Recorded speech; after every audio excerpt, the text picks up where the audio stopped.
This video has been created for the educational purposes only.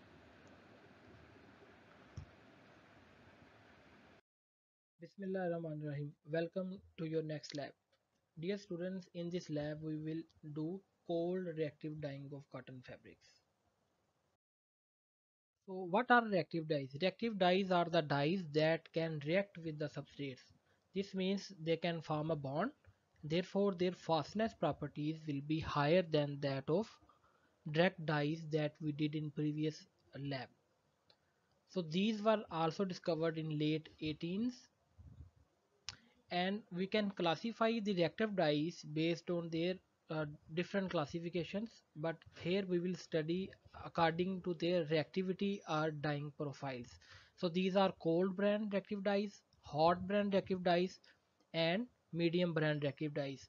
As the name suggests, cold brand means the dyes that we can apply from the cold bath. In other words, we can dye our cotton or cellulosic fabrics using cold reactive brand dyes at room temperatures. On the other hand, when we are talking about the hot reactive dyes or hot brand, then we have to dye at elevated temperatures like 80 to 100 degrees centigrade. And then there is a medium brand reactive dye range that is dyed at 60 degrees centigrades. So as we know that reactive dyes form bond. So let us see this example. This is a reactive dye, and here we can see there are chloride groups Cl. So here is the structure of cell. Cell means cellulose fabrics, yeah, cellulose fibers, and then we have OH. So this is the structure of cellulose. Here we can see that the dye has been attached here with bond. This is another class of dye, reactive dye. We can also see that it also attached with a covalent bond. But the fact is that in one reaction we have nucleophilic substitution, in other we have nucleophilic addition. So I think you remember your chemistry classes that you took in university and in your FSC. Students, let us break down the basic structure of reactive dye into parts so that we can remember and analyze what are the basic groups and how we can understand the function of each group. So this is a whole dye structure of reactive dye. Here we can see there are different groups. So this is the chromophore. Chromophore means the color bearing group. If there is no chromophore, there is no color.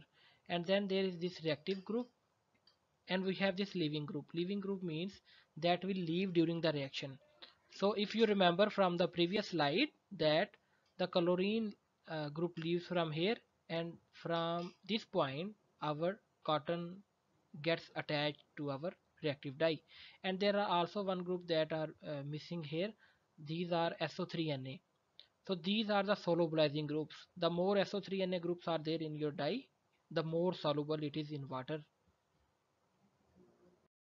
Today's lab is about the cold reactive dyeing. This means if we have to dye our fabrics from room temperature, our dyes should have high affinity or high reactivity. So that is why they can be applied from room temperature. So we can dye our cellulosic fabrics from 32 degrees centigrade to 60 centigrade. The examples include Procian M and Livafix E. Another good example is Bisactive Go dyes from CHT.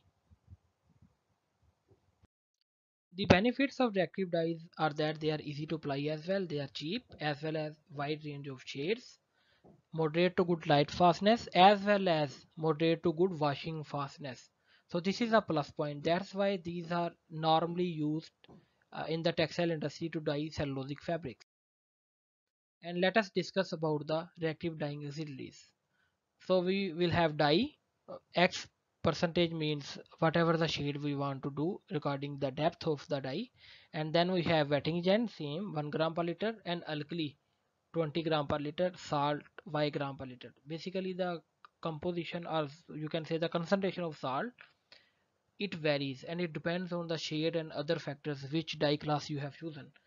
So here we will discuss the cold brand active dyes. So we have material to liquid ratio 1:20, And pH for exertion means when the dye will move towards fabric. Here we have not added any alkali, so we first add salt that pushes our dye towards our fabric, as we have illustrated in our class and previous experiment as well. And then we have the fixation pH that is near 11. So this is the optimum pH where reactive dyes get attached to our fabric or it completes its covalent bond. And then we will give time according to our shade, and the fixation normally occurs within 1 hour. And we know the temperature is already 30 to 60 degrees centigrade. So the dyeing profile here is, we have to start at 40 degrees centigrade, and then we have to ABC means where we can add auxiliaries. So B is our dye. So first we add some sort of auxiliaries like leveling agent or wetching agent, and then we add our dyes. And after that we give it some time, and at C means where we add our salt. So we give it another 45 minutes so that the dye has been exhausted properly onto the fabric. Then we add alkali, and we hold the temperature for 45 to 60 minutes. Then we wash it off, and then we start soaping off as I have already described in previous labs. And then after that, what is step E? Step E means treatment with acetic acid solution to neutralize any residual alkali. So far this is very simple, a straight line process. So this process has been designed by CHT group for their bisactive go dyes. So as students, we have discussed that the requirement of alkali and salt is different for each dye class and the shade that we have to get. So here we can see in this case we have to dye at 40 degrees centigrade, and this is the requirement of salt and alkali for each percentage of shade. For example, if we have to dye a shade of higher than 6% concentration, very dark shade, this means we will add 90 gram per liter of salt, and we will add soda ash 5 gram per liter and caustic soda 4 gram per liter. So a mixed alkali method will be used. On the other hand, we have to dye a pastel, or you can say shade, pastel shade, a tint. This is a more technical term.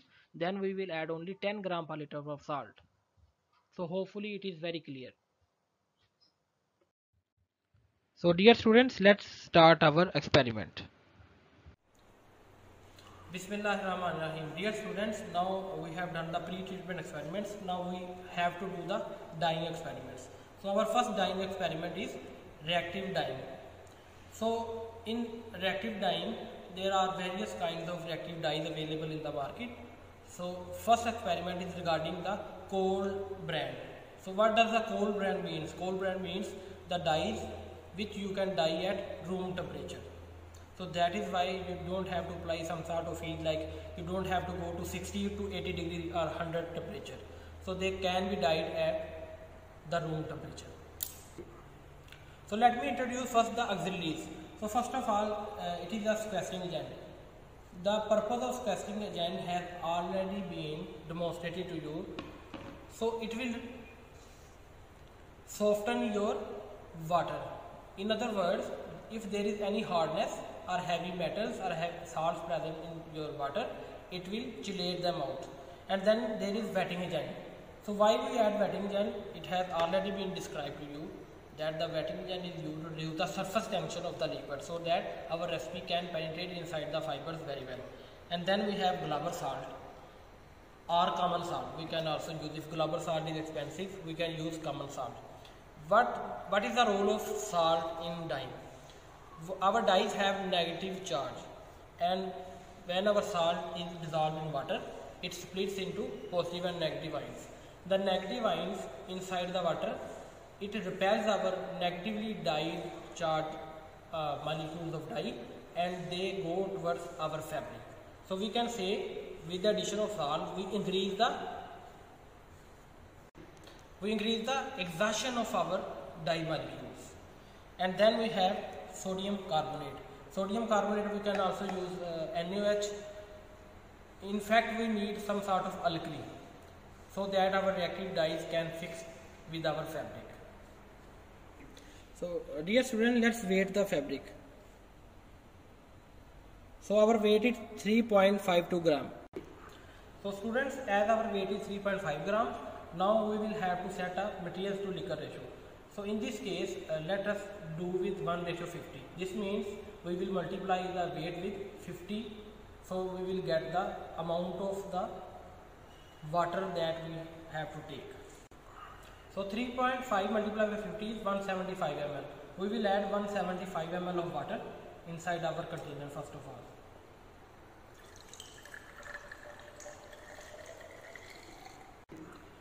Dear students, so far I have added only 100 ml of water. Now you can see that this is the solution of dye, reactive dye. So what we have to do, we have to calculate how much shade we have to take. For example, if we are taking a 4 or 5% shade on the weight of fabric, it means we will multiply 3.5 with 5%, and then we will calculate the amount of dye that we have to add inside this container.